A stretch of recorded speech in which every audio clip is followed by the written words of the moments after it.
Shalom, family! God bless you all. Thank you all for tuning in for today's Prophet Tour, guys.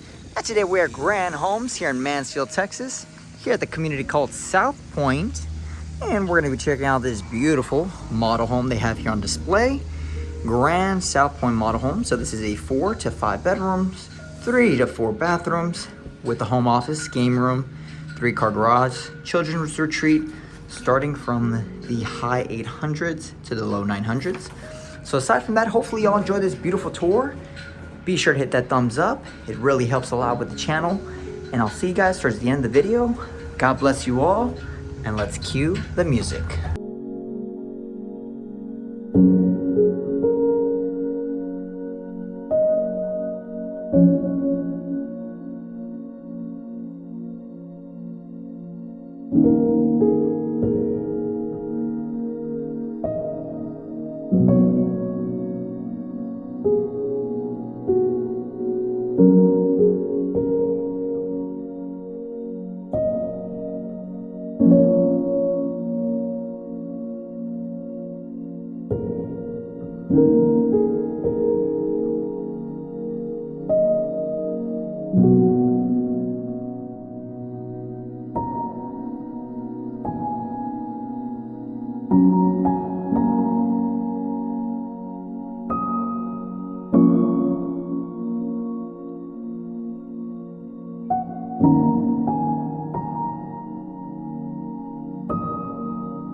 Alrighty, ladies and gentlemen, thank y'all so much for watching today's prop tour, guys. As always, I'm going to leave all the links in the description. You guys can check out the builder. All that good stuff is going to be there. And if you guys want to reach out to us, if you're moving to the Dallas area, we also do have a type form on there. But whatever feels most comfortable for you and the family. But aside from that, I'm not sure if y'all already heard the good news. And the good news is John 3:16, for God so loved the world that he sent his only begotten Son, and all those that believe in him will not perish but have everlasting life. So that is the good news, my friends. Okay, the Bible tells us that there's no condemnation in those that are in Christ Jesus. Jesus Christ paid the ultimate price for you and for me. And today can be the day of salvation. Okay, today can be the day where you repent of your sins, you give your life to Christ, and you trust him all the days of your life, and you will have eternal life, right? We all have an expiration date, okay? We all have an expiration date, whether it be tomorrow, next week, next month. The question is, do you have that parachute on, right? Because we're all going to jump out of this airplane at one point in our life. Now the question is, do you have this parachute on? And that parachute is Christ, all right? So anyways, guys, hopefully you all enjoyed today's prop tour. I really want to refer you guys over to this past Sunday's sermon here at our local church at Trinity Bible Church of Dallas. And it was a sermon by Dr. Steve Lawson. We were in the book of Genesis. I highly recommend you guys check it out. I'm going to link that sermon in the description. That way you guys can get a really good, hearty message. And it was, very impactful, very powerful past messages these couple of weeks we've been in the book of Genesis. So I highly recommend you guys check that out. So I'm going to leave that link in the description. But aside from that, guys, y'all take care. Thank y'all so much for watching today's prop tour. I am voicing over this video because unfortunately there was just so much wind these past couple days that it just ruins the audio. So I didn't want you guys to suffer through that, especially my people that are have the headphones on. But anyways, God bless you and your families. All right, repent, for the kingdom of heaven is at hand. Okay, and do not be ashamed. Do not be ashamed of preaching the gospel. Okay, the Bible tells us. Okay, so anyways, thank you guys for watching. God bless you all. Check out the sermon, and we'll see you guys next proper tour.